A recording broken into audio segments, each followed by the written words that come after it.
So in the last video I showed you some of the gameplay and how the game I made worked. In this video I'll show you the code and how I set that up. First we'll look at the main function. It's pretty straightforward. We create a screen, which is a Pygame screen. I'll have links to Pygame and the things you can download to create software like this yourself in the description box. Once we have that screen, we throw up the welcome screen, which just stays until the user hits enter, and then after that, we just go into the run game loop. And let's look at the run game. So the first thing we do is we create an empty list of obstacles. We get a driver, which is the car you're driving. We get some lanes. That's how we create the optical illusion that you're constantly moving to the right. And I'll explain how those work in a bit. We initialize the traffic to be very light. We set up the score, which has a number of things in it. We'll look at that soon. Then we create one obstacle, a default obstacle, though he starts in the right lane right now and it's at the default speed.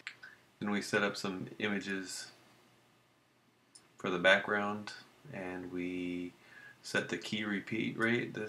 So then once we've done all that, we just actually go into this while loop that continues forever, while one.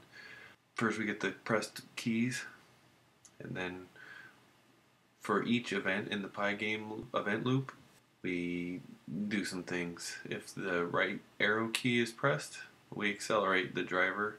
If the left arrow key is pressed, we decelerate the driver. If a quit event comes from Pygame, then we quit out of the whole thing. The way you can get a Pygame quit is like pressing the close button on the window itself. If we get key down event, we look for the P key. If we get a P key, then we pause the game. And the pause needs to keep track of a number of things, so we just pass in a number of variables. That's probably close to too many variables, and we may need to refactor at some point. If you press the escape key, then the game quits. If you press up, we move the car up one lane, and if you press down, you move the car down one lane. Then once you're through all that, we blit the background, we render the lanes, render the driver, then we have a chance at spawning an obstacle. If an obstacle is spawned, then we append that obstacle to the obstacles list. And for each of the obstacles in the obstacles list, we render that obstacle. And the obstacles are right now just other cars. In the future they could be things like lane closures or potholes or something else. They may be even things like power-ups or increased skill ups, I don't know, points, whatever. They could be anything.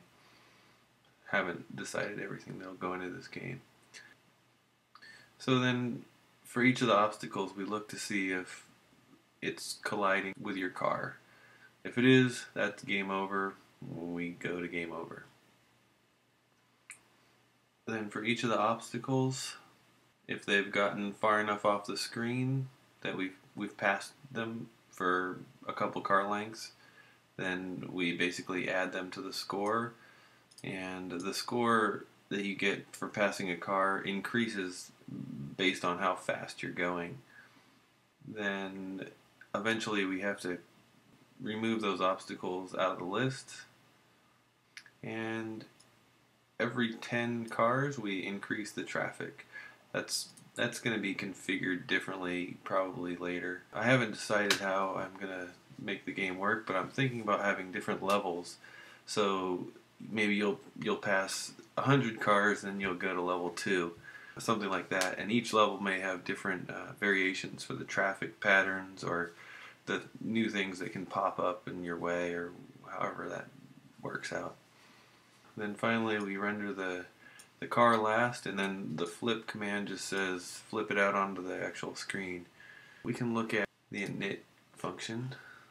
So the init function is just a couple lines. It initializes Pygame. We set the size of the screen to 1200 by 720. Figured that was a size of screen that almost everybody on a modern computer should be able to have.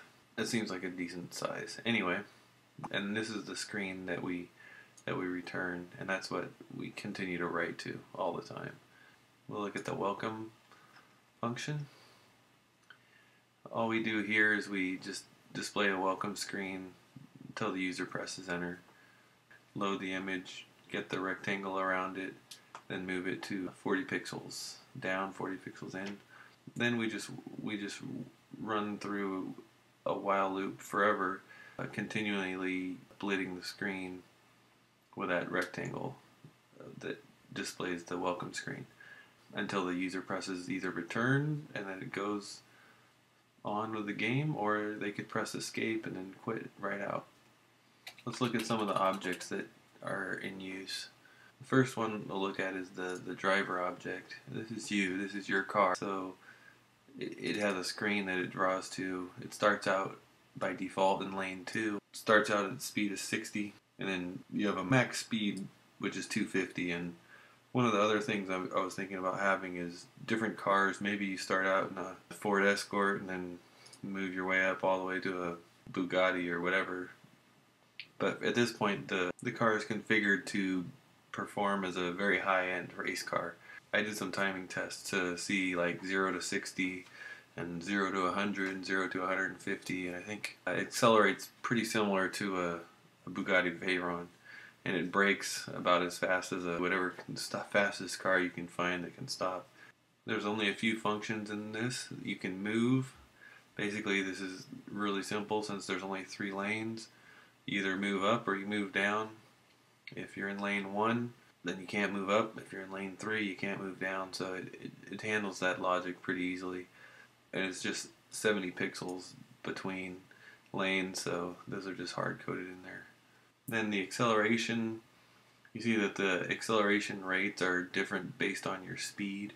So from 0 to 30, each tick you can accelerate 2 miles per hour.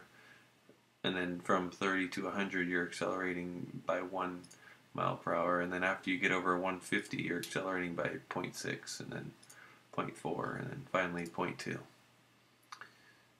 And if you ever go over the max speed, it just resets to the max speed. Then for deceleration, for braking, as long as you're going faster than 0, you always just decrease 2 miles per hour for every tick that you're holding down the brakes. And then there's a render function that actually just draws your car on the screen. Then there are the lanes. So the lanes are just dotted yellow lines. We use a graphic that's 200 pixels longer than the screen, and we just shift it constantly to the left and then reset it every time it gets 200 pixels to the left. So there's some interesting math that went into this, but basically based on the speed we get a step, how far the image will move in a tick, and then we keep track of how far it's moved altogether, and then once that gets longer than the lane length, which is 200, we'll jump back. If we haven't moved farther than the lane length, then we just step further and further left, and then just show that lane. It actually works pretty smoothly. It's not too bad. It took quite a bit of work to actually make that pretty. So let's look at the obstacle class, which are things to avoid, like cars, potholes, construction work, maybe pedestrians, who knows. We'll see what happens. There is a string function that just is for debugging, and you can print out the information on the obstacle. And you see here that the rectangle that the image is in starts out at 1200 pixels, which is the very edge of the screen. This probably should be 1400. We'll fix that because they need to start off outside of the edge of the screen, and then we just render the thing. And there's a score class which keeps track of the score and the speed and the traffic.